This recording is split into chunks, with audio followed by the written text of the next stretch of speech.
किसान साथियों को नमस्कार। मैं सर्वेश बुंदेली और जैसे कि हम सभी लोग जान रहे हैं कि वर्ष 2023 को इंटरनेशनल ईयर ऑफ मिलेट्स के रूप में हम लोग मना रहे हैं और आज हमारे साथ मौजूद हैं वीरचंद सिंह गढ़वाली उत्तराखंड औद्योगिक एवं वानिकी विश्वविद्यालय के साइंटिस्ट डॉक्टर आलोक एओले, जिनसे हम जानेंगे कि कृषि विज्ञान केंद्र किस तरह से काम करता है और ये जो कृषि विज्ञान केंद्र है किस तरह से उस क्षेत्र के किसानों के लिए काम कर रहा है और किस तरह से मिलेट्स के ऊपर काम कर रहे हैं और कौन कौन सी ट्रेनिंग और किस तरह की सुविधाएं वहाँ के किसानों को प्रोवाइड कर रहे हैं। सर, किसान ऑफ इंडिया में आपका बहुत बहुत स्वागत। धन्यवाद। मैं डॉक्टर आलोक एओले, प्रभारी अधिकारी कृषि विज्ञान केंद्र। मैं वहाँ पर कृषि वानिकी के वैज्ञानिक के पद पर कार्यरत हूँ और कृषि विज्ञान केंद्र टिहरी गढ़वाल में मैं कार्यरत हूँ। और हमारे कृषि विश्वविद्यालय के में 2 कृषि विज्ञान केंद्र है। एक कृषि विज्ञान केंद्र पौड़ी गढ़वाल ज़िले में है और एक टिहरी गढ़वाल ज़िले में। पौड़ी जो हमारा हेडक्वार्टर है बरसार, वहाँ पे वो पौड़ी गढ़वाल का जो कृषि विज्ञान केंद्र वहाँ स्थित है। और एक रानी चौरी में हमारा ही कैंपस है विश्वविद्यालय का, तो वहाँ पे कृषि विज्ञान केंद्र रानी चौरी वहाँ पे स्थित है। और हमारे दोनों कृषि विज्ञान केंद्रों के माध्यम से जिसकी ये मिलेट जो अंतर्राष्ट्रीय मिलेट वर्ष 2023 मनाया जा रहा है भारत सरकार के द्वारा और हमारे विश्वविद्यालय के द्वारा भी किसानों को इसमें उत्पादन तकनीकी के संबंध में प्रशिक्षण कार्यक्रम आयोजित किए जाते हैं। जैसे उत्पादन कैसे किया जाए, या झंगोरे का उत्पादन कैसे किया जाए या मंडवे का कैसे किया जाए, तो उसमें कौन सी प्रजातियां हैं, क्या है, उसके संबंध में उनको जानकारी दी जाती है। कितनी स्पेसिंग पे उसको लगाना चाहिए, उसमें कौन से कितने उर्वरक डालने चाहिए, क्या और चीज़ें करनी चाहिए, किस समय पे उसकी जुताई करना है, क्या है, इस संबंध में उनको जानकारी जाती है। उसके बाद में जो उत्पादन होने के बाद क्या उसके प्रोडक्ट बनाए जाते हैं, उसके संबंध में भी प्रशिक्षण दिया जाता है। कि यहाँ पे आपको दिख रहे होंगे कि कुछ हमारे नमकीन बनाए हैं या बिस्किट बनाए हुए या लड्डू बनाए हैं, तो इसके जो महिलाएं या जो पुरुष है, किसान भाई बहन हैं, उनको ग्रुप के माध्यम से या जो ग्रुप बनाए जाते हैं उनके प्रोडक्ट्स भी बनाए जाते हैं। तो वो प्रोडक्ट फिर आगे जाके वो अपने मार्केट में बाज़ार में भी ले जाते हैं। सर, हमारे किसान साथियों को तो पहले आप ये बता दें कि कृषि विज्ञान केंद्र क्या होता है, क्योंकि कई सारे किसान हैं जिन्हें जानकारी नहीं होती कि कृषि विज्ञान केंद्र होता है और एक ज़िले में एक कृषि विज्ञान केंद्र होता है जो किसानों के लिए काम करता है। तो उसके बारे में भी थोड़ा सा किसानों को बताएं कि कृषि विज्ञान केंद्र क्या होता है और किस तरह से वो किसानों के लिए काम करता है।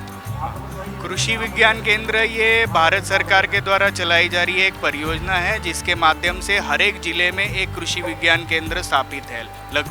लगभग भारत में अगर बात करें तो 700 के करीब 700 के ऊपर कृषि विज्ञान केंद्र स्थापित है और लगभग हर एक ज़िले में एक कृषि विज्ञान केंद्र है।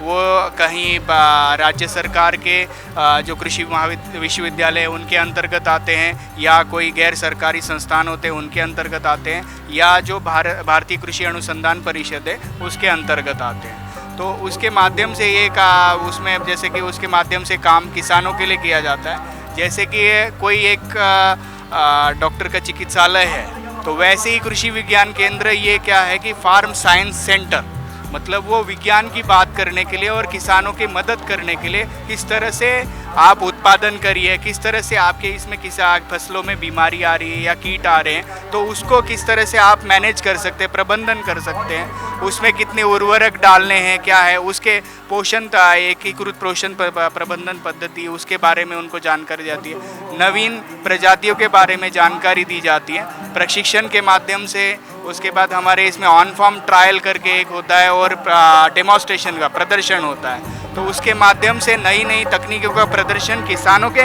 प्रक्षेत्र पर हम लगाते हैं। उसके माध्यम से उनको अवगत कराते हैं नवीन तकनीकों को, और फिर वो अपने खेत में लगाने की वजह से वो उसमें तकनीक की जानकारी मिल जाती है, तो वो और आगे उसको प्रचार प्रसार में हो जाता है। सर, मुझे ये बताएं कि आपका जो कृषि विज्ञान केंद्र है वो किन किन चीज़ों की, जो वहाँ के ग्रामीण लोग हैं उनको किन किन चीज़ों की वो ट्रेनिंग प्रोवाइड कराता है कि किसान वहाँ पे जो भी आपके क्षेत्र के किसान देख रहे हैं वो वहाँ पे जाके ट्रेनिंग ले सकते हैं, कृषि विज्ञान केंद्र से किस तरह की सहायताएं ले सकता है ताकि वो अपने खेती में प्रगतिशील किसान बन सके।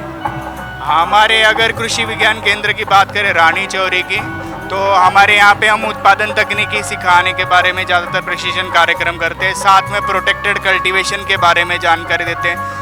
उसके बाद शीतोष्ण फलों के उत्पादन तकनीकी के बारे में जानकारी देते हैं। अभी एक भारत सरकार का फ्लैगशिप प्रोग्राम है प्राकृतिक खेती, तो उसके भी प्रशिक्षण कार्यक्रम हम और वहाँ पे करते हैं और किसानों को उसमें पद्धतियाँ क्या है, जीवामृत बनाना क्या है, बीजामृत बनाना कैसे है, उसके फ़ायदे क्या हैं, घना जीवामृत क्या है, वापसा क्या है, आच्छादन क्या है, और उनके फसलों के ऊपर किस तरह से परिणाम हो रहे हैं और कम लागत में और प्राकृतिक पद्धति से करने की खेती है ये, तो उसके बारे में हम और जानकारी देते हैं। और साथ ही साथ कि आज के समय में सिर्फ उत्पादन करने से हमें फ़ायदा नहीं होता है, तो उसका प्रसंस्करण करने की भी आवश्यकता होती है। तो उसके बारे में भी हमारे परिसर में वानिकी महाविद्यालय है और साथ में हमारा कृषि विज्ञान केंद्र, दोनों के विश्वविद्यालय के दोनों संस्थान के माध्यम से हम किसानों को ट्रेनिंग देते हैं अलग अलग विषयों पर। जैसे कि आप औषधीय सुगंध पौध के बारे में भी बात करें तो उसकी भी उत्पादन तकनीकी, उसका प्रसंस्करण कैसे किया जाता है, क्योंकि आज बात करें कि आपने रोजमेरी लगा दी तो रोजमेरी की चाय के लिए इसमें तेल निकल सकता है, डेमेस्कस रोज़ है तो उसका भी तेल निकल सकता है, उसके बाद लेमन ग्रास है, लेमन ग्रास लगाने की पद्धति, तो उसके तेल निकालने की विधि वगैरह, इन चीज़ों के बारे में भी जानकारी देते हैं। साथ में जैसे पहाड़ पे अगर बात करें तो हमारे यहाँ पे बुरांच होता है, पहाड़ी आंवला होता है और माल्टा है, तो उनके स्क्वैश वगैरह इन चीज़ों को भी बनाने के लिए तक हम जानकारी उनको दे देते हैं। सर मेरा एक और सवाल है कि